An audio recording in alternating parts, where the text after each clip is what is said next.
What's up, guys? Welcome to Daily Dose of Reddit. This is your host, Zach, and today's subreddit is r/ProRevenge.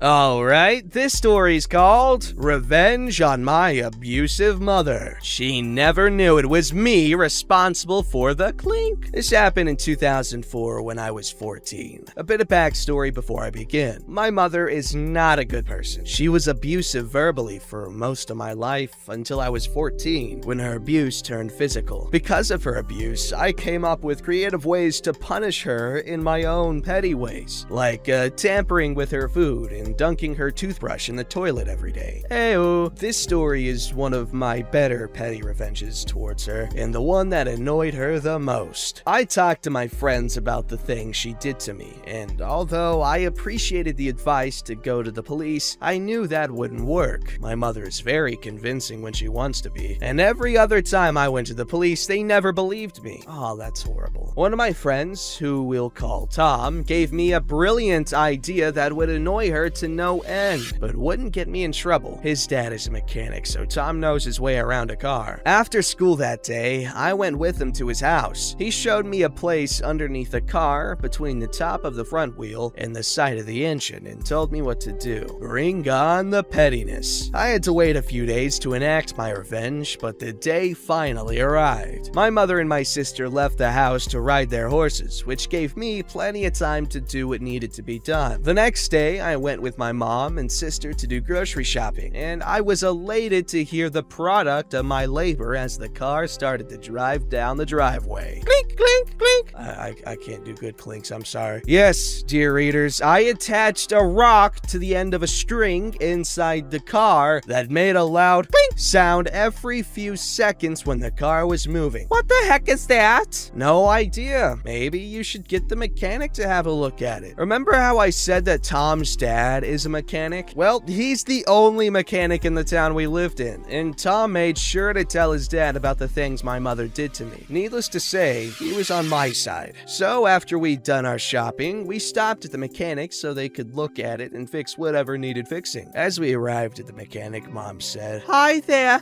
Well, my car is making a weird noise when I'm driving. Can you look at it for me?" "Sure thing. How about you take a seat inside and I'll give it a drive and see what the problem is." He got in the car and drove it around the block. When he returned, the noise had miraculously stopped. He charged my mom for the check and we were on our way. But not before Tom's dad subtly handed me the rock back and gave me a wink and a smile as I left. That night, I put the rock back in place and left it to do its thing for the next day. And oh boy, was it satisfying. The next day, the noise was back, so Mom went back to the mechanic. But this time, the mechanic couldn't find anything wrong with it and couldn't hear any noise. I never bothered taking the rock out after that, and neither did the mechanic. He'd experienced her entitlement firsthand and had heard many stories from other people around town about her. The rock wasn't damaging the car or affecting its performance, so there was nothing that needed fixing. I moved away to live with my dad when I was 16, but before I moved, the clink was still there, tormenting my mother every time she drove the car. I lost count of the number of times she took it back to the mechanic and the amount of money she spent on getting rid of the clink. The last time I saw my mother, I was 23 and she still had the same car. I had expected the rock to have fallen out by then, but the car still has a clink, but not as loud.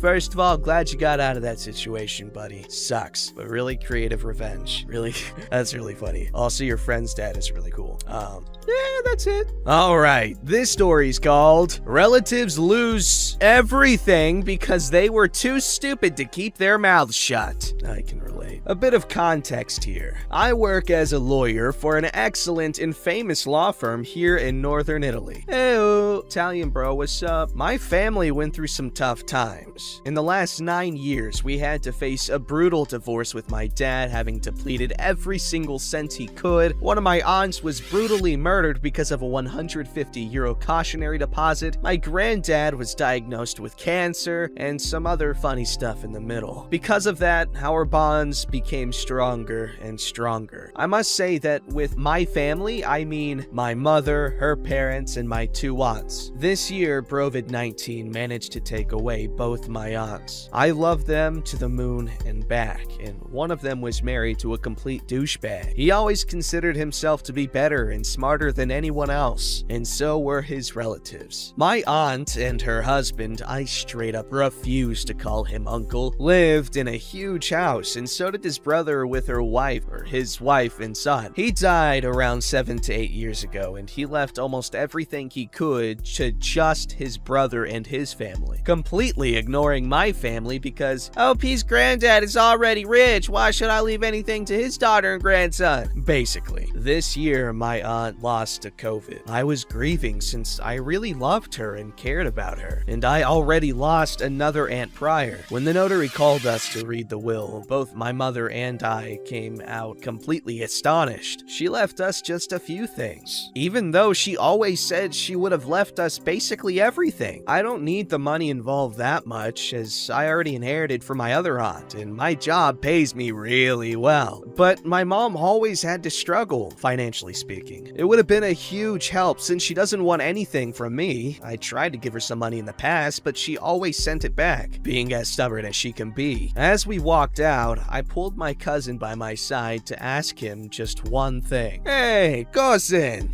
Listen, I know it's a dumb question, but when I last saw her, I brought my aunt a little ceramic bell shaped as a lady. She held it to her chest all the time. I'd like to have it back. It would be a memory of her. He, smiling at me as if I was the most stupid being on the earth, or on earth. Yeah, sure, whatever. I don't know what I could do with that stupid bell. Take it, but don't expect us to give you anything more. We had to sweat bullets for this will to work. I'm sorry, what do you mean? He realized he screwed up, so he just left. My mom went back home. I headed back to my office to take a closer look at my aunt's will. It was bulletproof, and the handwriting was, without any doubt, my aunt's. So what the hell did he mean? It took me several weeks to finally get the clue. As previously mentioned by my husband, it was just this small phrase. My aunt's husband died 7 years before. How the hell could he mention anything? Since zombies are still nowhere to be seen, and I don't know of any deceased person talking from his grave, I started to scan the whole will once again. Things I never noticed became clear as the sun. 1. There were missing pages. My aunt numbered them, but the 2nd and 4th pages were missing, with sentences left hanging there. 2. Some of the corrections were legit, but looking closely, there were a few of them where the uncertain hand of an 81-year-old lady suddenly became stronger and more precise. 3. My aunt's husband was mentioned every time my aunt was talking about money and valuables. He did say something about the savings, but apparently his ties that were to be given to charity didn't need his approval. Strange, huh? When I talked to my mom and her parents about this, my granddad, who's 74 and still has more strength and lucidity than your average 40-year-old dude, mentioned my aunt's husband, Will. We don't know what he said. His family never let us take a look at it, and it wasn't worth it to sue them. I went back to the notary the next day, asking to see the will since I was a relative. He let me, but asked what was going on. I simply said, "You'll know soon enough." When I read it, I started laughing so hard that even the secretary came to see what the flippity doodah was going on. I rushed back to my office and started to write everything down. Crap was about to hit the fan, but not for my family. After a few days, my mom, her parents, and my aunt's relatives and I met once again in front of the notary. I already told him what was happening. I could see him trying not to look disgusted at my aunt's husband's beloved ones walking in.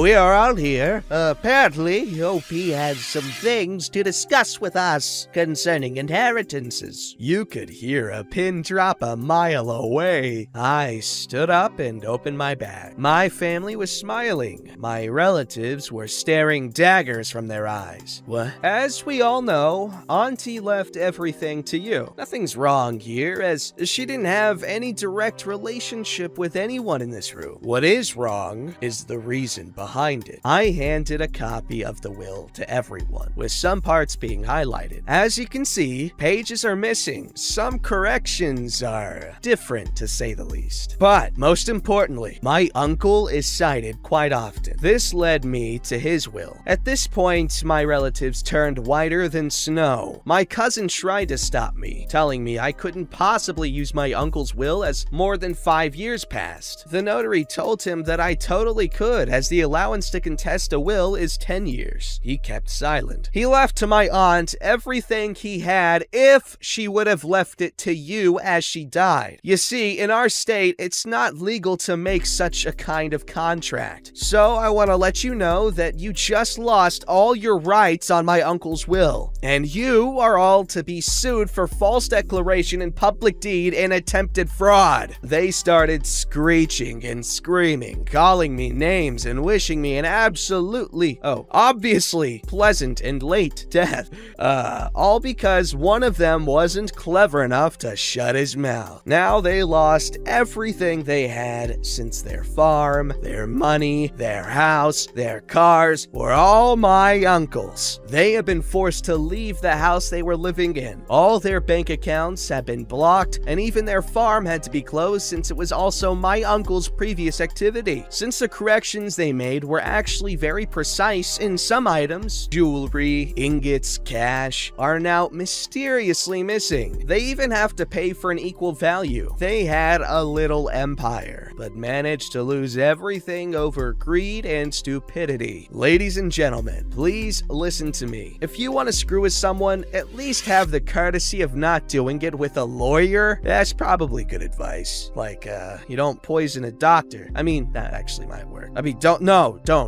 Or like, using a plunger on a plumber. Oh man, I tried that once. I was in a hospital for a week. He did not like that. This story's called Tyrannical Elementary School Principal Tries Installing a Noise Monitor in the School Cafeteria. When I was in 6th grade elementary school in Southern California, we had an awful principal. Let's call him Mr. Sir, like from Holes. To give you an idea of why I thought he was awful, he mandated a rule that when we were at recess, we could not be in groups larger than 3 people because of gangs. This is an elementary school, people. The proctors enforced this and would blow a whistle at your group if your group was larger than 3 people. Me and my friends usually rotated, having someone walk away from the group then rejoin when the proctor wasn't looking. This is just one example of why I hated this principal. On to the story. Apparently, Mr. Sir thought that all of us kids were too loud at lunchtime in the cafeteria. His office was near the cafeteria, which was outdoor, but had roof coverings over all the tables. So one day, he has this noise monitor installed in the cafeteria that looked like a spotlight. If you look up Yacker Tracker on Google, it kind of looked like that. If it was too loud in the cafeteria, the spotlight would be red, and if it was an acceptable noise level, it would be green. If it was really loud, the spotlight would flash red. The spotlight had been installed for a little while, maybe a week or two, can't remember, but pretty much all us kids would ignore it, and it would constantly be on red during our lunch period. A spotlight was mounted up on a wall that was too far away for any of us kids to reach. One day, Mr. Sir comes out of his office with a bullhorn and yells at all of us kids that we are being too loud. A spotlight had been red that whole lunch period so far. He said, "You all have to be silent for 1 whole minute." The cafeteria goes silent. I'm watching the spotlight. It is flashing red. It goes solid red. Goes to yellow, green, then off.